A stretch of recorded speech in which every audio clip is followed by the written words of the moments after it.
information about Vitamix for those of you who don't know. We are 92, 93 years old, somewhere near, a little over 90 years old. We are a privately owned, family-owned company, headquartered out of Cleveland, Ohio. And that's where our corporate office is. It's where our manufacturing plants are.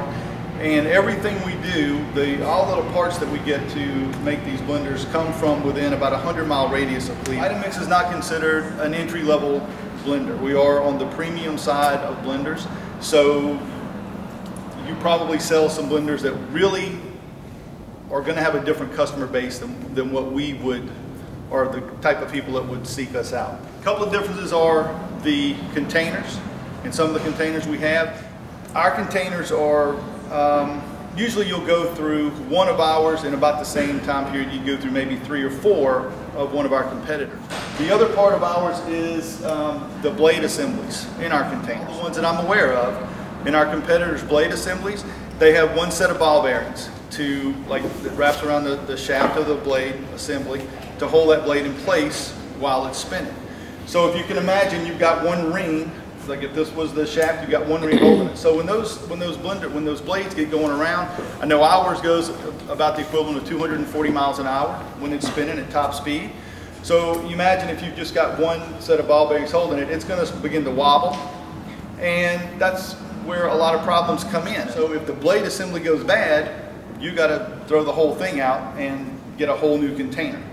Ours, it is a separate piece. So if the blade assembly were to go bad, you can just order a new blade assembly and keep your container. We've got about 3 different blades that we use, 3 different types of blades that we use.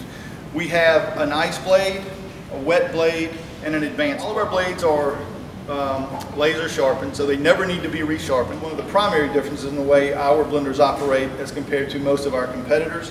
A lot of our competitors pull the product up from the bottom, and it creates kind of a popcorn effect. So it's pulling the materials off the bottom of the container and pulling them up through the blades, and so they pop up, and gravity's going to bring them back down, and it's not the best way to blend something. Ours are all by design.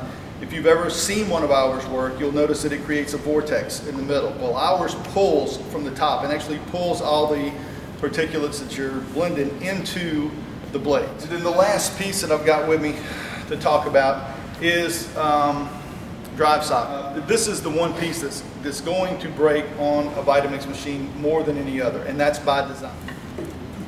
Here, this piece right here. Everybody see that?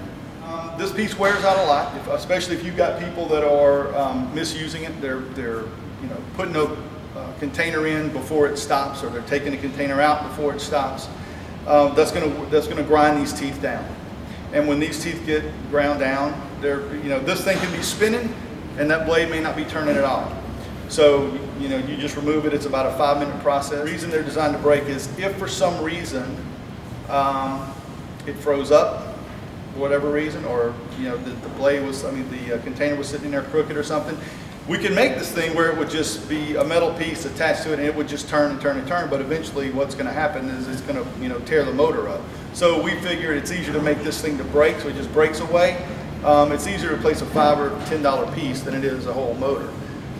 So, and in fact, with every blender we sell, you'll see a little white bag, and it'll have one of these in it. So we do give an extra drive socket away with every blender, and we also give a little Allen wrench tool that you need to change that off. So, Mr. Finch, thank you very much. Thank you guys.